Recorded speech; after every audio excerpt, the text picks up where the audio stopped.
I am part of a team of a recently created National Science Foundation Engineering Research Center for UV light. UV is extreme ultraviolet light.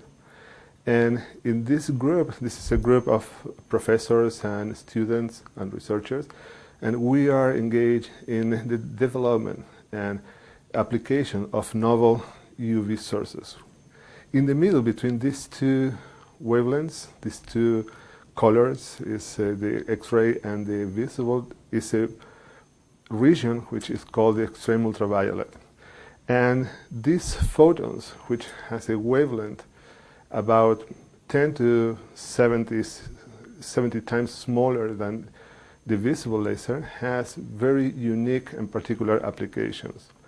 And in this university, the laser group is a world leader in the development of UV lasers, and we are now trying to develop novel, compact, efficient UV lasers and studying new applications of these sources in technology and other fields.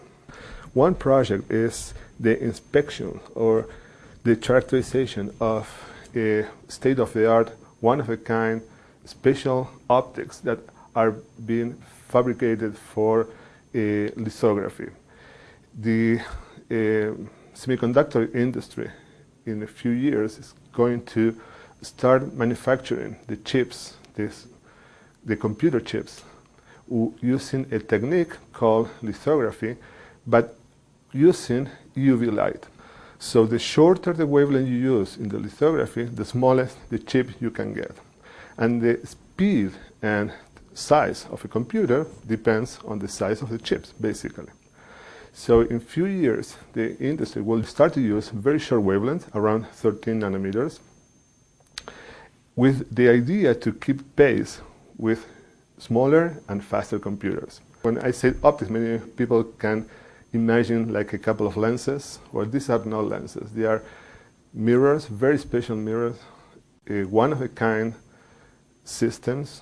They are devices that are very, very delicate. And the characterization, this is to know if this mirror has enough quality to produce the smallest detail necessary for a small chip. To study these mirrors, it's necessary to illuminate and to use a technique called interferometry. Now, the final resolution of this technique depends also in the wavelength. If you use something with fine divisions, you can have better resolution. So to get to the point that we will be able to control these special optics, we need to illuminate these optics with very short wavelengths. And nowadays, these wavelengths are produced in very large machines, like synchrotrons or free electron lasers, which are multi-million-dollar systems, are very few in the world. So they have to go to the photon factory, do the experiment and the characterization there, and go back to the factory to produce the chips, right? Our project is to try to demonstrate that the same service, the same characterization, the same study can be done with a tabletop system, something much more inexpensive, much more convenient, and something that can be built in the same place where the optics will be used. A laser has two characteristics. One characteristic is that they are very intense, and also they are very monochromatic. And the fact that they are very monochromatic makes very easy for lasers to produce interference. Interference is just the combination of several beams, laser beams, to produce regions of very bright light and dark spots with the size that ultimately will be defined again by the wavelength. The smaller the wavelength, the smaller the detail I can produce. We are now pursuing the idea of generating very small structures in the surface. It's called interferometric lithography using these lasers.